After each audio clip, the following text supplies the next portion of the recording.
அஸ்ஸலாமு அலைக்கும். ஒரு மனிதர் பேரளவுல முகமது இஸ்மாயில், முகமது இப்ராஹிம் என்ற முஸ்லிமுடைய பேர் வச்சிருந்தா அவர் உண்மை ஆக முடியாது. அவரிடத்துல ஈமான் இருக்கணும். அல்லாஹ் குர்ஆன்ல யாயுஹல்லதி நாமனு ஓ ஈமான் கொண்டவர்களே, ஓ ஈமான் கொண்டவர்கள் அல்லாஹ் சொல்றான். அந்த ஈமான்னா என்ன? ஈமான்னா என்னன்னா, ஹஸரத் உமர் ரலியல்லாஹு அன்ஹு அவர்கள் ஹதீஸ்ல கூறியிருக்கிறாங்க. ஒரு முறை ஜிப்ரீல் அலைஹிஸ்ஸலாம் அவங்க மனித ரூபத்துல நபி ஸல்லல்லாஹு அலைஹி வஸல்லம் அவங்க இடத்துல பல கேள்விகள் கேட்கறாங்க. அதுல ஒரு கேள்வி, ஈமானை பத்தி என்ன இடத்துல அறிவிங்கன்னு சொல்றப்ப நபி ஸல்லல்லாஹு அலைஹி வஸல்லம் சொன்னாங்க, அன் துமின பில்லாஹி வ மலாயிகத்திஹி வ குதுபிஹி வ ருசுலிஹி வல் யௌமில் ஆகிர் வ துமின பில் கத்ரி கைரிஹி வ ஷர்ரிஹி. முதல்ல அல்லாஹ்வை ஈமான் கொள்ளணும், அல்லாஹ்வை நம்பணும்.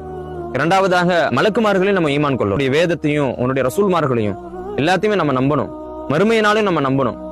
வேதத்தையும் ரசூல்மாரை நம்புறதுல நம்மளுடைய நம்பி நமக்காக இறக்கப்பட்ட அந்த வேதத்தை மட்டும் நம்ம நம்பி விடாமல், மாறாக இதுவரை இறக்கப்பட்டிருந்த எல்லா வேதங்களையும், இதுவரை அனுப்பப்பட்டிருந்த